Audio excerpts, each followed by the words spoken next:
You ready? So ready. Here we go. Welcome, welcome in, friends. Let's talk about spinach. No, let's eat spinach. Okay.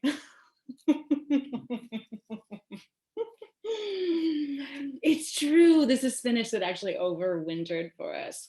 We'll talk about that too. Delicious regional adaptation.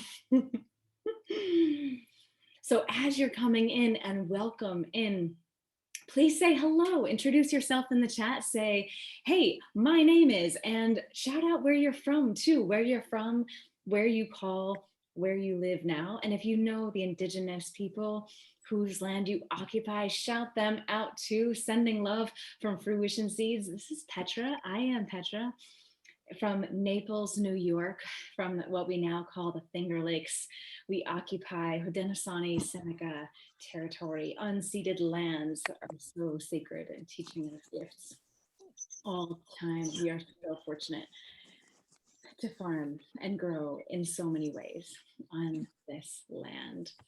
And welcome from Ohio, from New York, from Connecticut, from Pennsylvania, from Bristol, yes, just over the hills, from southern Maine, Indiana, Cape Cod, Nebraska, sending love to Minneapolis. Welcome. So, friends, before we get any further, let us thank our ASL interpreters tonight.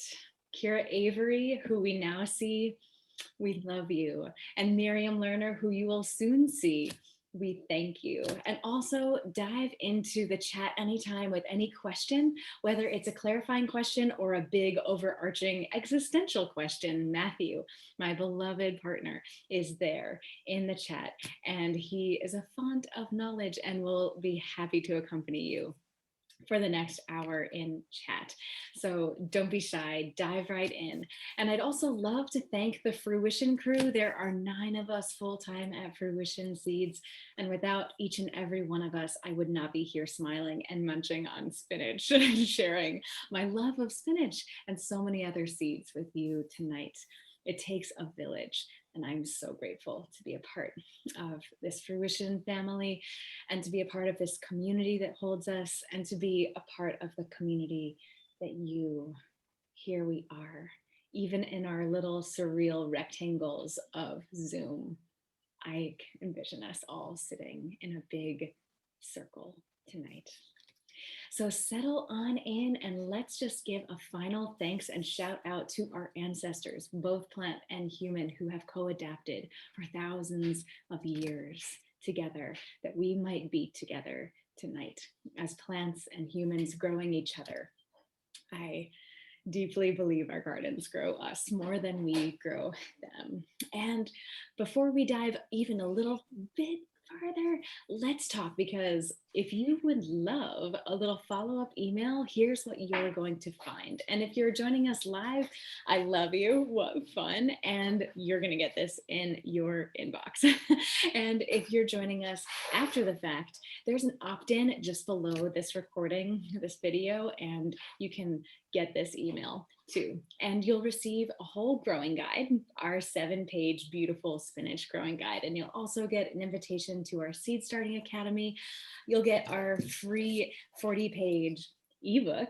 It's an ebook PDF of our Rise and Shine Starting Seeds with Ease book. And it will also have the poem that I'm about to share. So if you'd love all those things in your life, just wait for the replay of your follow-up email. And if you'd love it in the recording, go ahead and jump in the opt-in just below. And so without further ado, let's share a poem to ground us in our time tonight. These are words from John Seuss and a poem called To Be of the Earth.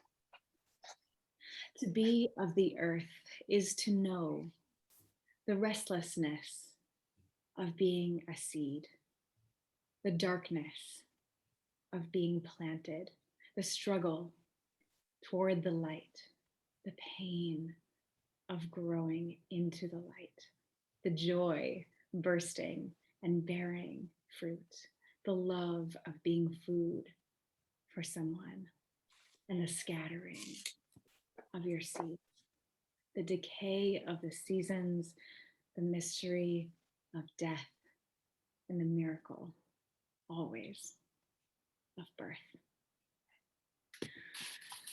Welcome, welcome, welcome. And now let's talk about spinach. So, a brief overview of the next hour of our lives. I'm going to share a tiny taste of spinach history. Then I'm going to tell you just a quick little story of my life, my childhood experience of growing spinach. And then I'm going to share with you the types of spinach.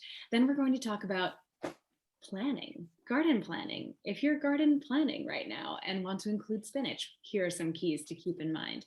Then we'll talk about sowing, tips for sowing, both direct sowing and transplanting of spinach. And then we'll talk about transplanting and cultivating, really growing spinach. Talk about harvesting, and we'll also at the end share common mistakes that people make. So hopefully you don't have to be one of them. So without further ado, let's talk history. So the wild ancestors of spinach, they called home in the Western Central Asia. So think what we would now call Iran. It was Persia 2,000 years ago, and ancient Persians were co-adapting, co-evolving with the wild ancestor of spinach and adapting alongside her and sharing those seeds with people they love, because that's what we do when we garden and grow. We share seeds and plants with other people we love. And so spinach traveled both east and west. As it traveled east into Nepal, the king in the 7th century, the king of Nepal gifted spinach to China. And right now, China is actually still to this day the largest producer and eater of spinach on the planet. And so yes, its introduction to China was a gift from the king of Nepal. And the Moors brought spinach west into Europe as well. The Sicilians were the first ones to get its taste on their taste buds. And then in the 16th century, Catherine of Medici, of the infamous Medici Renaissance Italian family, when she moved from Florence, Italy to France to marry King Henry II, why not? She moved with an entourage of chefs, and she loved spinach, and she made it wildly popular in Italy. She also made it wildly popular in France, where they fondly referred to all things on a bed of spinach a la Florentine. So now you know. And so our last little fascinating piece of history with spinach is in 1929, Popeye here in America became the cartoon character, much beloved. And I'm not sure, I'd love to know how people were polling children, but apparently people were polling children somehow at that time.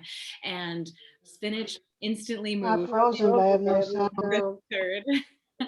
Spinach instantly moved into the third most popular children's food after spinach number one, ice cream number one, and turkey number two. So without further ado, I'd just love to tell you this little story about my history with spinach. So I grew up in my father's garden. I'll always be so grateful, just over the hill here in Naples and South Bristol. And we always grew spinach in the spring and in the fall. And I remember one spring the snows melted from one of our raised beds, and there was still spinach growing. And now we do this very intentionally, and it's easy, but we never did it intentionally as a child when I was a girl. So that one year that we had overwintered spinach emerge from the snowbanks of our raised beds, I kind of lost my mind. And I remember it being the sweetest, most tender spinach that I'd ever had. And it is a huge joy now to intentionally every year be surrounded by, just small mountains of glorious spinach and so many other greens. And so I'm so eager to share all of these seeds, tools, strategies, techniques, timing with you so you can be surrounded by glorious abundance as well. So next, let's talk about types of spinach. There are, actually, I'm going to back it up because the rest of this hour is going to be totally dedicated to spinach. But for the first minute, max 4 minutes, we're going to talk about the 10 seeds, the 10 greens seeds that you can direct sow in cold soil. Spinach is classically number one, and of course we think peas as the harbinger of spring, but here are all seeds that you can direct sow of green, marvelous, leafy things that you can sow as early as peas. And so we'll talk about timing really soon because it could be now. A year ago, we were planting literally our spinach in the ground and our peas tomorrow, a year ago. It won't be tomorrow this year. We've also planted them well after Easter in mid-March, mid-April rather. So there's a wide window of when that moment arrives. We'll talk about that in a few moments. But here is that laundry list of the 10 seeds, greens that you can direct sow in cold soil.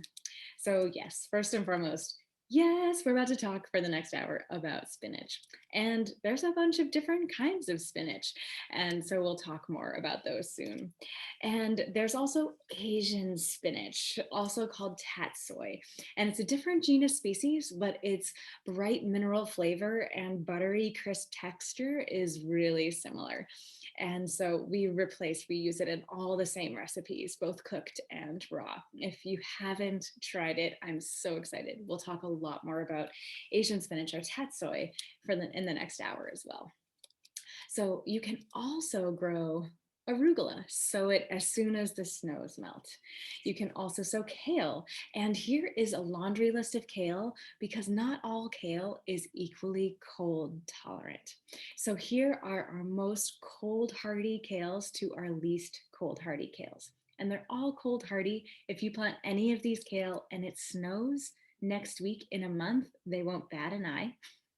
But that being said, if you're planting early, you might as well go for it. The regional adaptation and the cold hardiness, which is what I wake up in the morning to do.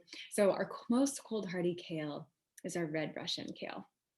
Second up is that bare necessities, which is more of a leaf, feather of kale than a leaf of kale. And then vates, it's a compact variety, perfect for containers.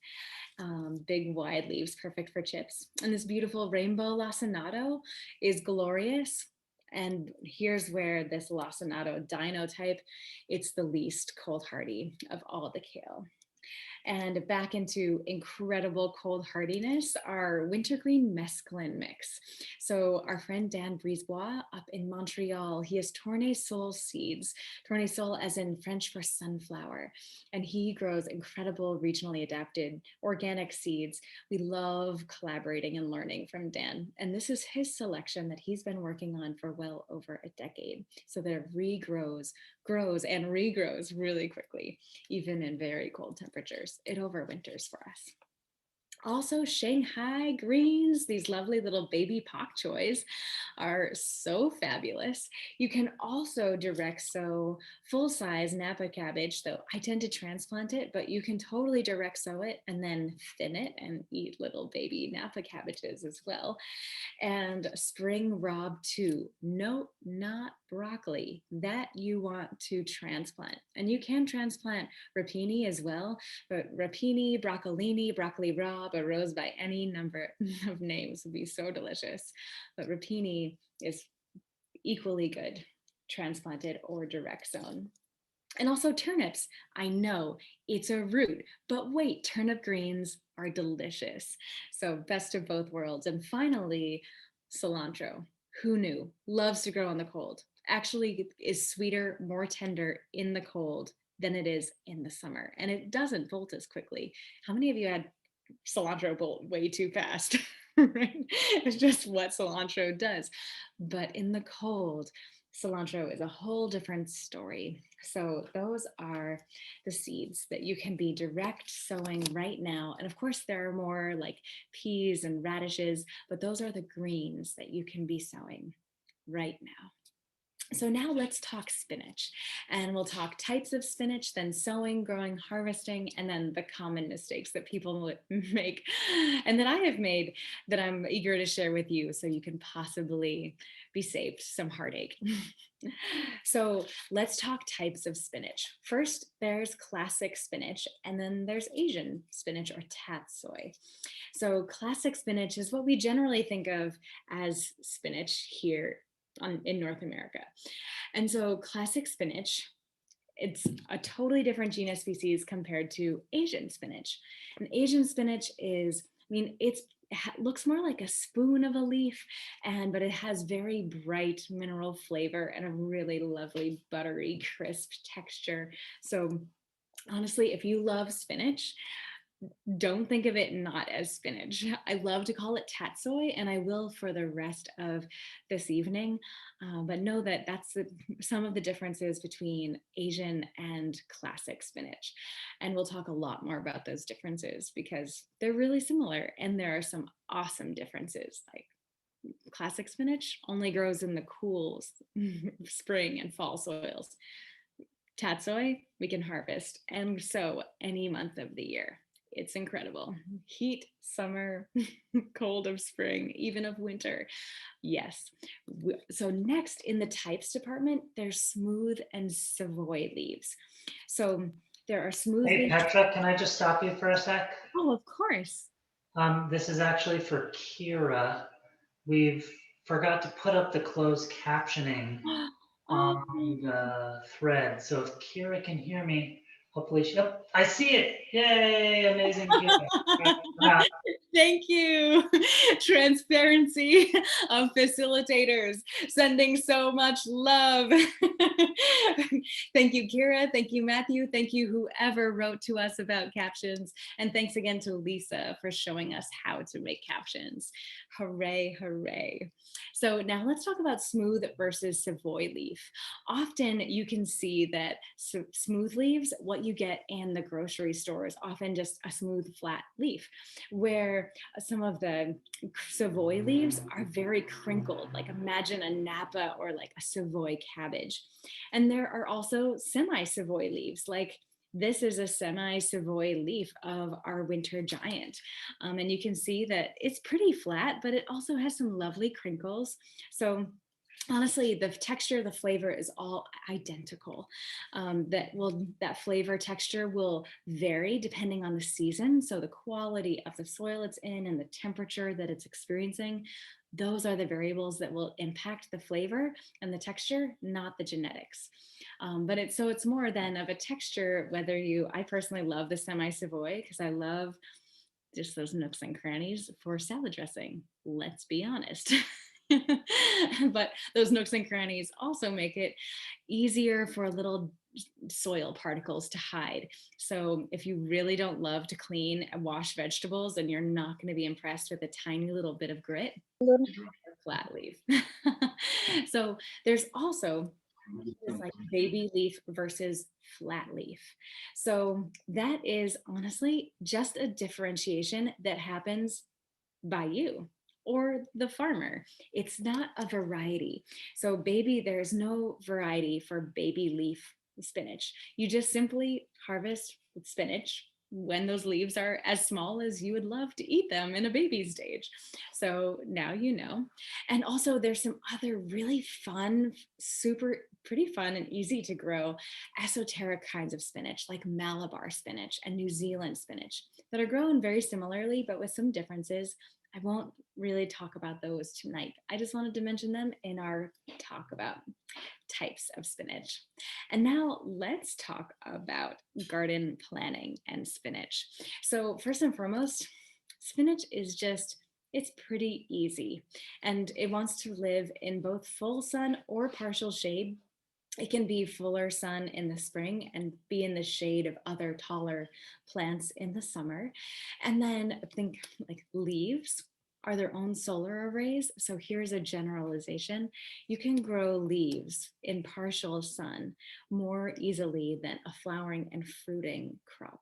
So that's a generalization that is very true for spinach as well. Another thing to keep in mind, if you don't have a grow light, and if you don't really have a seed starting setup and you don't really like to start seeds, direct sow your spinach. Just plan on it.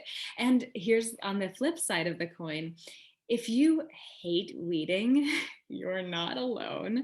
And transplant. You will not have to weed your transplanted spinach nearly as much. So those are a couple of things to keep in mind with planning. And also for as far as succession sowing and spinach and planting goes, you can sow both classic and Asian spinach in spring and in fall in the cool seasons. If it's summertime, literally, and we'll talk about this soon, but not now. But here's a tiny little bitelet foreshadowing. Classic spinach really resists germinating in soil above 80, 85 degrees Fahrenheit. So we really can't grow it consistently in our heat of the summer. By contrast, tatsoi Asian spinach loves to grow in the cold and in the heat.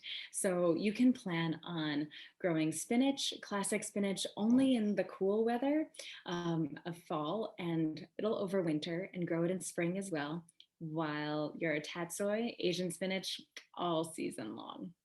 Another thing to keep in mind is that if you're succession sowing and you want to be harvesting spinach every single day of the summer, succession sowing every 2 to 3 weeks is going to surround you with a consistent supply of glorious spinach. So of course you can harvest, you can sow less frequently than that. You just might find that there are some gaps in your harvest, and that's okay. But know that it's a very quick to maturity, quick to harvest plant, which is really fabulous. And that also means that if you want to consistently throughout the season, plan right now on sowing it multiple times. Other facets of planning, you can companion plant with spinach. You can companion plant, especially as direct sown baby leaf spinach, and you can also very beautifully companion plant as here is a transplant of spinach. Imagine between broccoli plants. You've got, 18, 24 inches between your broccoli plants. That's a lot of space. And those broccoli plants are going to get large, but they're quite small when you first plant them, right? So you can plant a row of direct sown baby spinach, or you can also, if you plant early in the spring, and you can also tuck in a transplant of spinach in between them, directly between them. And that way, it's kind of the best of both worlds. Just make sure that you are removing that spinach before the leaves are even getting close to overlapping with the broccoli, with the tomato, with pepper, with anything else that you are growing around it. That is your main season and longer season crop. Another facet to keep in mind with garden planning, spinach loves to grow in containers. Just make sure you're not skimping on fertility. And also, I don't like to grow spinach in less than a 5-gallon container. You can grow it in a less than 5-gallon container. It just won't have as many nutrients. And especially if you're growing baby greens to cut and come again, you're not going to notice quick regrowth or as tasty of regrowth. So yes, containers, don't skimp on fertility, minimum 5 gallons. And the final tip that I have for you in the planning department with spinach is this. Spinach is a really quick to harvest crop, which is awesome.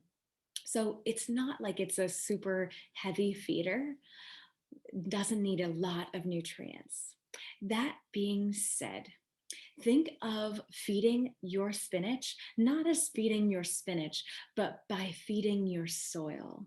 And so ideally you're incorporating, whether it's compost, we have slow release granular fertilizer that you can put on in the fall. You can also incorporate it into the spring, but we'll talk about this soon too. Knowing when to work soil in spring is such a delicate equation.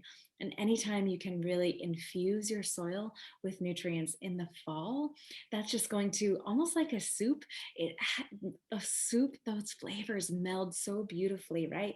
The next day is often day 2 and day 3. There's so much more rich flavor and depth in that soup than day 1. Similarly, to fertility that you're incorporating into your garden. So in the fall is the dream, but in the spring, I mean, whenever you do it is the right time. 2 months ago, 2 years ago might have been better, but there's no better time than now also. So there you have some thoughts for how to plan for an abundance of spinach in your life this year. So now let's talk about sowing your spinach. And so as a general overview, whether you're direct sowing or transplanting spinach, spinach loves to grow, can grow either in the partial or full sun. The ideal pH for classic spinach is 6.5 to 7.5, which is super high for garden vegetables. Tatsoi, Asian spinach, a little bit different. It thrives in that same range, but actually can go lower, more like 6.1, 6.2. So it's a little more adaptable. And a quick shameless plug for soil testing. If you haven't already, please do yourself the great favor. And we have a whole blog called Soil Testing Made Simple. And I hope that it does, in fact, make it simple for you, friends. And also keep in mind that well-drained soil will grow, and fertile soil grows the tastiest, most abundant spinach. So if it's moist, and especially in spring, it runs the risk of seeds rotting rather than germinating. And then the plants won't be able to really thrive if the soil isn't well drained. So from here, we have the choice of direct sow or transplant. And you'll see on the back of all of our packets, there is a lot of lovely growing instructions. There's some big growing instructions, and there's also a handy side reference tab that has all kinds of great info, like seed sowing depth and when to sow, and lots of great stuff. There's also direct sow or transplant with something like a beet that you will only direct sow. It will say direct sow. With something like a tomato that you will only transplant, it will say transplant only. With something like spinach that you can direct seed or transplant, in fact, you'll see that it says direct sow or transplant. So from here, it's this equation of what's going to make your life easiest. There's no one way to make this decision, but knowing the pros and cons of both direct sowing and transplanting will go really far. So without further ado, here are the pros of direct sowing. First and foremost, it's easy. You just go out in your garden, and when it's time, when the soil is ready, we'll talk about that in a few minutes. When the soil is ready, you simply just make a little furrow and sow your seeds, and wow, that was easy. So it's easy. Also, if you don't have a grow light, if you don't have a seed starting setup, if the time necessary for starting seeds is not a thing in your life, then direct sow and be joyful. Here are the cons to direct sowing, though. You're committing to thinning a lot more. You're also committing to weeding a lot more. And also, you're committing to using more seed. And that's related to more thinning. So if you have plenty of seed and you don't mind thinning is kind of fun and it's delicious. You can eat your thinnings.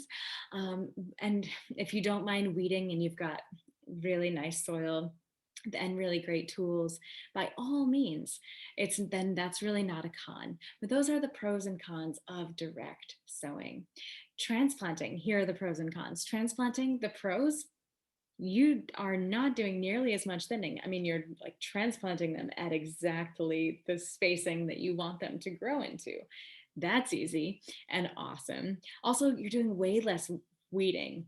If you're planting a full plant in the soil, and then it's that much larger than all of the weed seeds that are germinating simultaneously. So it has those spinach transplants have a 4-week head start on any weed seed that's germinating. So you do a lot, and also you can plant directly into mulch with transplants. So if mulching is your go-to, transplant your spinach. You will be so happy about it. Also, transplanting just optimizes every single seed. So if you have not that many seeds and want to make the most of every single one, another reason to consider transplanting.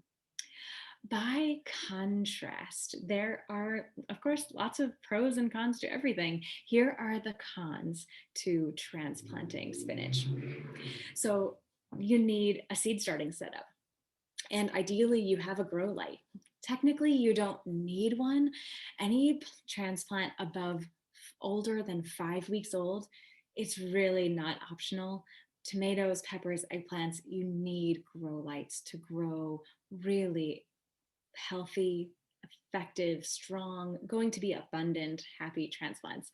But 4 weeks or less, you can get away with not having a light. It's not ideal, but you can often get away with it. So spinach is more like a 3.5, 4 week old transplant. So if you do have a light, great. If you don't have a light, you've still got options. And if you do have a seed starting setup, you're good to go. But cons, you need that seed starting setup.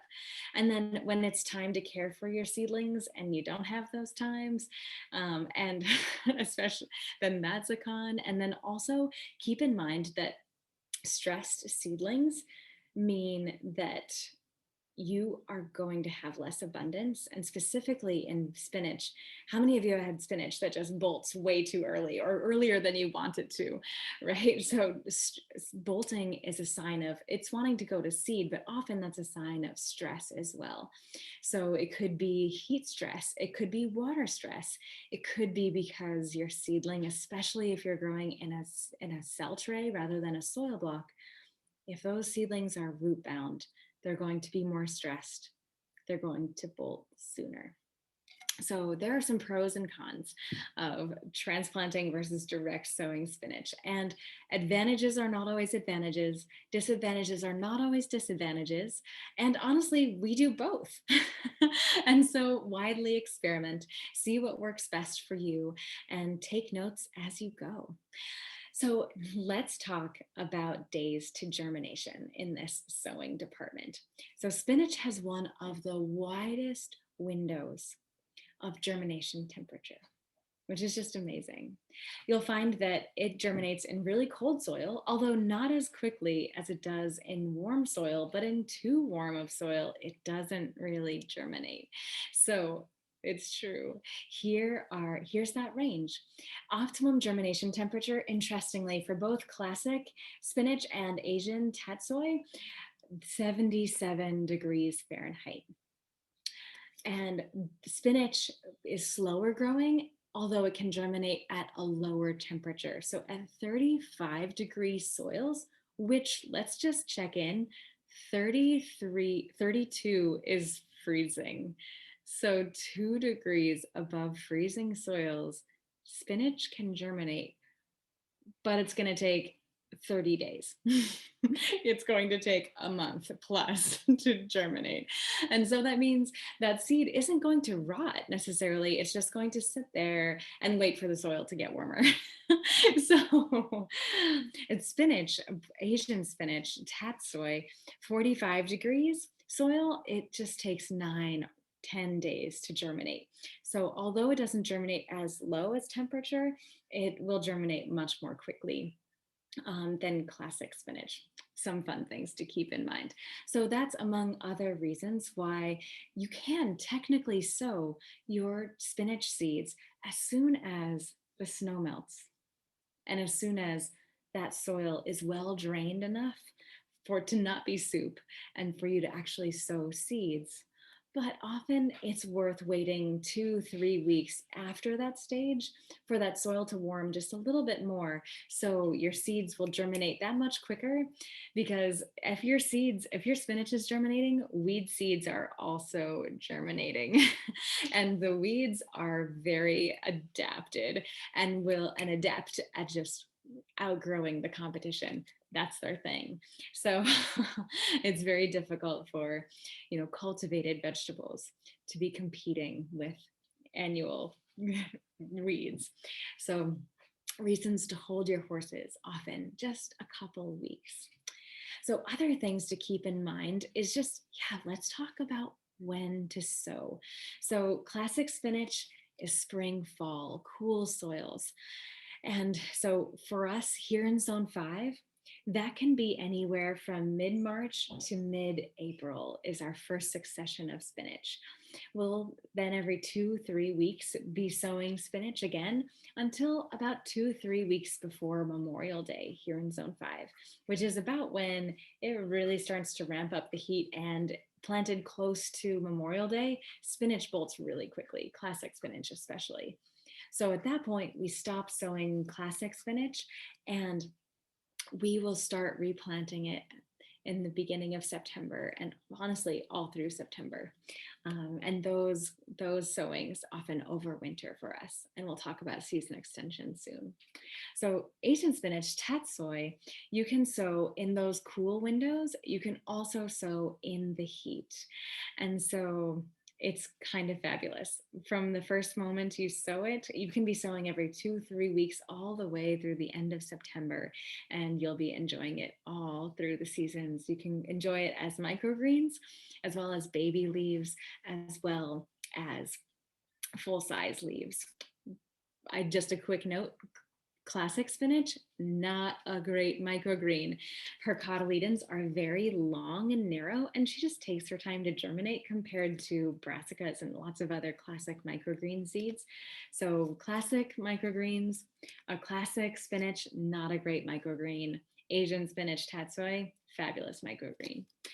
So so the soil, as soon as the soil can be worked, right, is when you sow peas, radishes, spinach, all of these greens that I've mentioned. And that is a magic equation. Check out our blog about this. But here is a little test too. You want to take a shovel and shovel into the soil, and then 6 inches underneath the soil, make a little golf ball-ish. It can be larger. I wouldn't recommend smaller, but golf ball to like tennis ball size ball. And like make a ball in your hands and hold it up to your waist and then drop it. And if it drops on the ground and stays together, it's too wet. Your soil is too wet to work. And so you certainly don't want to till it. You don't even want to be shoveling or any kind of like double bed digging. And possibly you could sow seeds, but really it's better to wait until that ball that you form, when you drop it from waist height, just scatters into 1,000 pieces. So at that point, your soil is well drained enough. And again, that's not right at the soil surface, that's 6 inches down.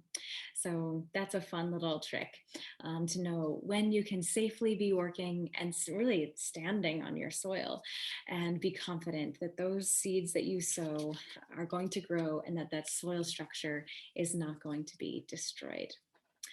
So I would love to now talk about some details of direct sowing. Oh, let's just talk about depth really quick. So the depth, seeds are a little different size.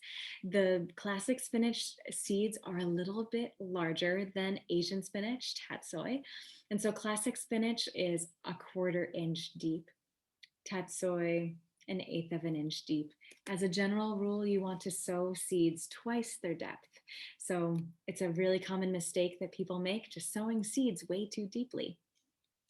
And so let's talk about direct sowing and a couple different strategies.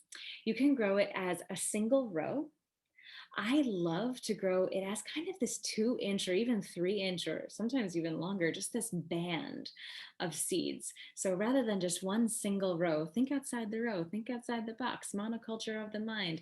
You can sow a single row, but you can also sow this like 6 inch band of seeds, right? And for classic spinach, you want to put in 2 seeds per inch, or especially for, and that's for baby spinach. If you're wanting to grow full-size spinach, you just want to put, pardon me, baby spinach is 3 to 5 seeds per inch, where if you want to be growing full-size spinach, it's those 2 seeds per inch.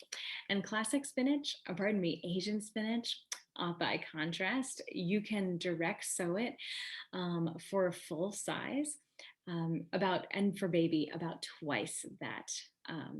And here's the thing about thinning. If it's baby leaves, you really don't have to. You're sowing them more densely. So that's the dream. You're sowing them more densely, you're harvesting them small, and you want to harvest them, we'll talk about harvest soon, just above the apical bud. And if you're sowing full size, you want to give those plants a little more spacing, and keep in mind that as you thin, you only need to thin your seedlings if you're growing full size spinach of either kind. And those thinnings, there's a couple different approaches. You can either just, as the ideal time to thin is when you have one true leaf on those burgeoning seedlings. And you can either thin them to their final distance, which is like 6 to 8 inches in between classic spinach plants, more like 8 to 10 inches between your Asian spinach plants. Or what I love to do, because I love eating the thinnings and being able to eat them consistently as I go. So I love to simply thin only the plants that are overlapping leaves. So that means I might thin my spinach twice instead of once. But imagine there's a seed every 2 inches, a plant every 2 inches. Once those leaves start to overlap, then I am thinning the plants that are overlapping and leaving the ones that aren't overlapping now to grow larger. And once those start to overlap, then I thin those again, so that then we're getting to full size spinach plants. And it's a marvelous way to have your cake and eat it too. So another thing to keep in mind is that if you want to transplant, you can go weeks prior to planting, which is one of the other benefits of transplanting spinach, right? With your direct sowing spinach, you have to wait until the soil can be worked. If you are transplanting spinach, you can actually start your spinach several weeks before you anticipate direct sowing spinach, so that by the time you get those delicious little transplants and it's slightly warmer outside and you can plant them in the soil, they're off to the races.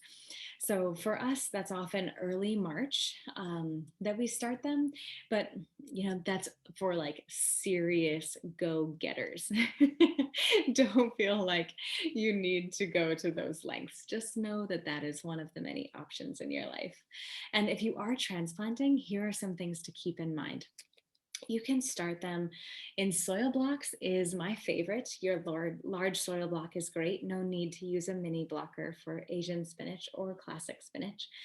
And I love these soil blocks so much, and so do the transplants. You can also start them in peat pots or cow pots. I prefer cow pots myself because cow manure is a bit more renewable than peat. And you can also start them in cell trays. And if you're starting in cell trays or in these peat pots, just be sure, one of the most common mistakes people make is not tamping down. When you fill them with soil, tamp it down gently on the counter. And that way the air gaps will settle and you'll have way more soil per volume in each of your containers. And B, when you go to transplant them, you won't have these big air gaps that just make a mess of your roots and disturb them on their way to be transferred. So whether you're growing in cow pots or in cell trays. That is an awesome little tip. And because your spinach, it's only a 3-4 week old transplant, it's really not necessary to feed those transplants beyond just start them in really nice soil and really nice potting mix. We share some on our website, both ready, made to go. We also have our seed starting, our DIY potting mix minerals. And so those are great options as well. So you are getting your transplants off to the best start. And then you want to harden your transplants off. And so that's true for all transplants, but especially spinach and other plants that are cold hardy that you're transplanting out before final frost. So that final frost, it's not going to frost after that, but before that it is. So it's especially important when you're hardening off spinach that's going to be planted out before final frost that you're hardening it off 5, 6, 7 days, acclimating it to life outside rather than in your cozy kitchen. And that the first 3 nights, don't let it get frosted. If it's going to frost, bring it back in. Even though this is literally spinach that has overwintered for us, it has been frozen for months on end. And that is the genetic genius of spinach. If it's growing its whole life in your kitchen, it needs to be reminded of that resilience, right? Before you just throw it to the wolves of the freezing cold. So it's important as you're hardening off your spinach and any other cold hardy transplant to acclimate it the first 3 days, experiencing those temperature dips for sure. And it can get close to freezing, but for the first 3 nights, don't let them freeze. And after that, they can totally freeze and they know what to do. And it can actually snow, the snow can accumulate and they won't bat an eye. So just before you transplant all of your transplants, shower them in dilute fish emulsion. Do this with all of your transplants. It's like if you're going to climb a mountain, bring a snack and eat a big breakfast. So as you're transplanting, whether it's showering them before you lift them out of their containers or out of their soil blocks into the ground, shower them in dilute fish emulsion. 1 ounce of fish emulsion goes into 1 gallon of water. So a little goes a long way. And also, I water in after I plant those lovely little transplants into the ground, tamping the soil down so that there's no big air gaps. Then I water them in with some dilute fish emulsion as well. And then if you're going to mulch, which is part of the brilliance of transplanting to begin with, go ahead and mulch right away. Then you won't need to worry about weeding. Otherwise, you will worry about weeding. And now let's talk about thinning again, just to reconfirm on that front. Thinning is only necessary for full-size spinach. It's not necessary for baby spinach. And a 1 true leaf is the perfect time to be thinning. And then thin again when your plants for a full size, if you're going for a full-size spinach plant, thin when those leaves begin to overlap with each other, and bring them in and thank them and enjoy them for supper. So yes, let's talk about harvesting. So for harvesting, as a general rule, you can harvest baby leaves of both Asian and classic spinach 20 days after they germinate. So not necessarily when you sow them, it's once they've germinated and are starting to grow. And then 45 days after they germinate, you can harvest their full-size plants. So they're kind of as good as instant gratification gets in the gardening world, really. And you can cut them by hand or by scissors or by knife. And if you're cutting the entire plant, which is totally an option, that's awesome. If you're wanting to keep harvesting from your full-size plants, just make sure that you're harvesting the leaves on the largest leaves on the outside of the plant rather than those smaller leaves on the inside. So that way those smaller leaves will become larger and you can just keep harvesting those large outer leaves and the small inner ones will continue to grow. And if you're cutting cut and come again baby spinach, just make sure that you're cutting them off. That's where I prefer a knife rather than a scissors, but honestly, they're both awesome. Just hold the greens and make sure that you're cutting them above the apical bud. So that apical bud is where the regrowth point is. And if you cut beneath that apical bud, it's not going to regrow. And a hot little tip, if you're growing cut and come again lettuce, spinach, anything, cut it and then immediately water it. And ideally with compost tea, with dilute fish and kelp emulsion. And that way, again, you're feeding them just as they're regrowing. So that's the key time to be feeding those greens.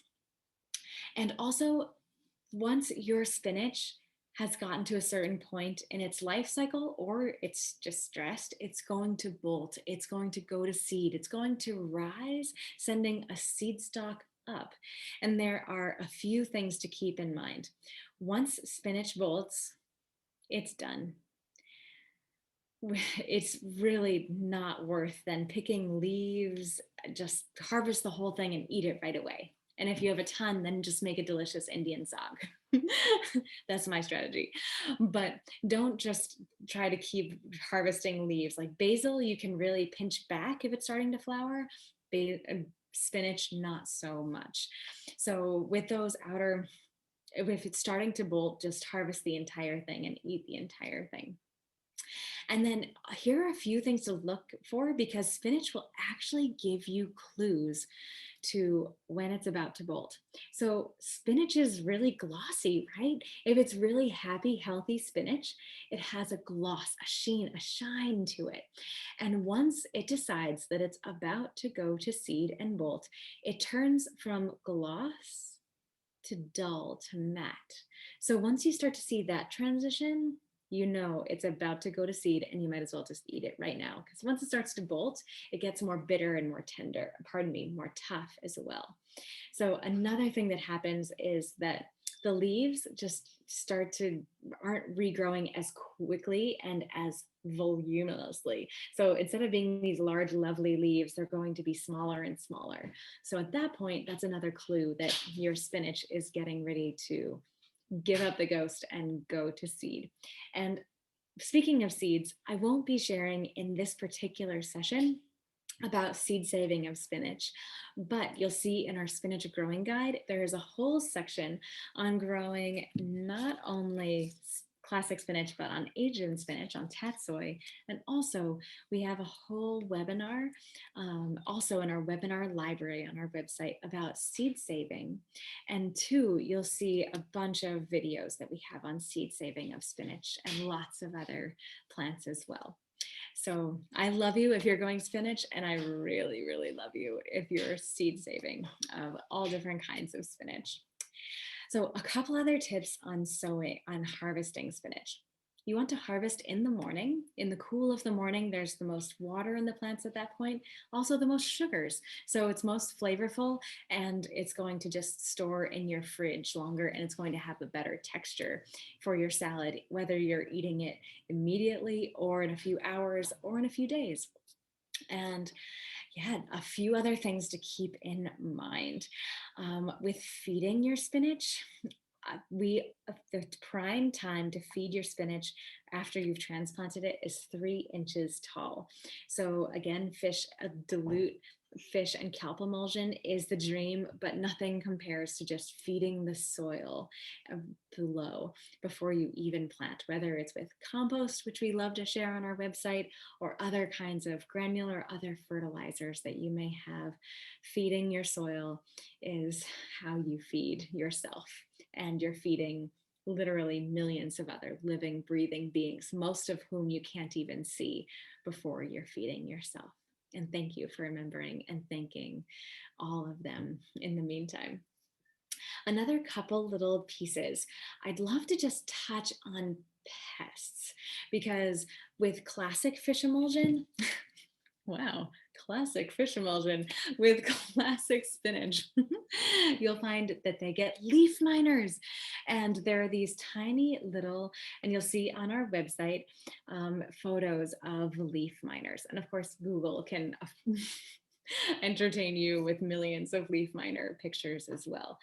And they kind of, leaf miners go in, we don't have them yet on our glorious overwintered spinach, but they'll come in and they eat the palisade layer of that uppermost epidermal layer of the chlorophyll of your leaf. And so they're literally inside the leaf and hollowing it out. And once you start to see them, the best thing to do, because they're not a big deal, but if you don't do anything about it, their population just kind of goes exponential. And so if you want to nip them in the bud, which I highly recommend, as soon as you start to see them, harvest that entire plant. And if they're small, honestly, now you know, I just eat them. But if it's starting to be a little bit larger, remove that part of this that you have seen them, where you see them, and you can eat around them or eat the rest of the plant, but put that piece that is affected by the leaf miner, not just on your compost, but bury it in your compost. Or just throw it away, but preferably compost it. Just make sure to bury it, because if you don't bury it, their life cycle is going to keep moving and you're not thwarting them. If you do bury it, you will thwart their life cycle. So go ahead and bury those leaves. And also so that's classic spinach. With Asian spinach, tatsoi, they get, as a brassica in the brassica family, they get flea beetles and also the imported cabbage worm, cabbage looper, those beautiful white and pale yellow butterflies. And so although the flea beetles are largely just aesthetic, leaving little tiny munch holes, many people would prefer not to have them, and they're very easy to prevent on your spinach and on all of your brassicas, and with hoops and floating row cover. So these marvelous hoops that we share are spring steel and they come straight, but then you can bend them into any configuration you want. So if you have a wide bed or a narrow bed, and Matthew and I bought hundreds of these when we first started Fruition, and we still have them, and they look exactly like this, except they're bent now, but they don't rust, and they rather metal bends and then it breaks, but we've bent them countless times. So they're in it for the long haul. So cover your brassicas with floating row cover, and suddenly you're simply excluding those flea beetles, excluding those imported cabbage worms, and you suddenly don't have them. It's one of the most brilliant organic strategies of preventing those pests of all time. And if you want also in the cool seasons to be actually creating a little greenhouse effect, you can also just be we have on our website both really lightweight insect exclusion weight row cover. We also have really thick row cover, and so that really thick row cover is great for season extension and will help your spinach grow even faster and regrow more quickly in the cool seasons. So I'd also just love to touch on diseases too, because largely disease is not an issue with spinach, either classic or Asian spinach. But I do want to mention that classic spinach is susceptible to downy, powdery mildew, and the prevention is the best cure for those and for honestly all diseases. So here are a few things to keep in mind. So here are the things to prevent disease in general and spinach included. You want to just start with nutrient dense soil, right? Feed the soil, not the crop. If you have really healthy soil, you'll have healthy plants. Plants have immune systems just like you and I have immune systems, and having the full range of micro and macronutrients in an appropriate pH range to make all those nutrients available is kind of the best thing you can do to set your plants up for success, i.e. abundance for you, for us all. And then you want to avoid overcrowding your plants. So airflow, and specifically a lack of airflow, really makes it easier for diseases that come in to just establish. So also watering the soil and not the leaves of your spinach, of your tomatoes, of everything. Water the soil where you want to have the water be going rather than the foliage. And then crop rotation is always helpful. So spinach is in the same, it's in the chenopod family. So don't follow spinach with beets or with Swiss chard and vice versa. And ideally 3 years between those crops is ideal. And finally, there's disease resistant varieties too, but I always make sure that those cultural practices are number one in our approach. And a final thing I'd love to mention, that take notes. There's lots of ways to take notes. Our farm manager has this incredible spreadsheet. Oh my gosh, the spreadsheets are amazing. I honestly, when I was a girl growing up, we didn't take notes at all, except remember when, and that's totally a valid way to take notes as well. And if you don't already know, a moment for a shameless plug, our beautiful Across the Seasons perpetual calendar is a wonderful way to take notes. And so a perpetual calendar, instead of having Monday through Sunday, it has years, and it still has 1, 2, 3, 4, 5, 6. So you can see, here's my notes for 2020 and all kinds of things. So we're taking notes on when we sow and when we transplant and when we thin and when we harvest and when we notice the first flea beetles and all kinds of things. Also, when the first trilliums are blossoming, and when the black-throated green warblers are returning, and all kinds of wonderful things. So then we can see, keeping track across the seasons, which is why we call it Across the Seasons, so that we can see those patterns as they emerge and adjust and adapt so that we can learn from our mistakes and amplify our abundance. And at the end, there's also this awesome section that we call Let's Dig In. And there you'll find whole sections that are crop specific. So in the rest of the calendar, it's everything all juxtaposed on top of each other, which is invaluable. But if you want to see just where your spinach, all your spinach details are, here they are. So there's variety source, variety name, seed source, there's dates sown indoors, outdoors, all kinds of harvest, all kinds of little notes and details so that you can see all of your details really, really easily.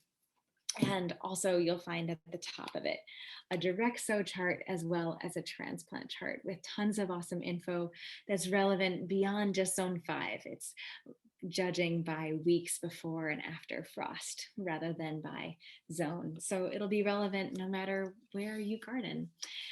And friends, we find ourselves at 7:31, and ask any final questions of Matthew, and he will share any with me that we haven't gotten to yet.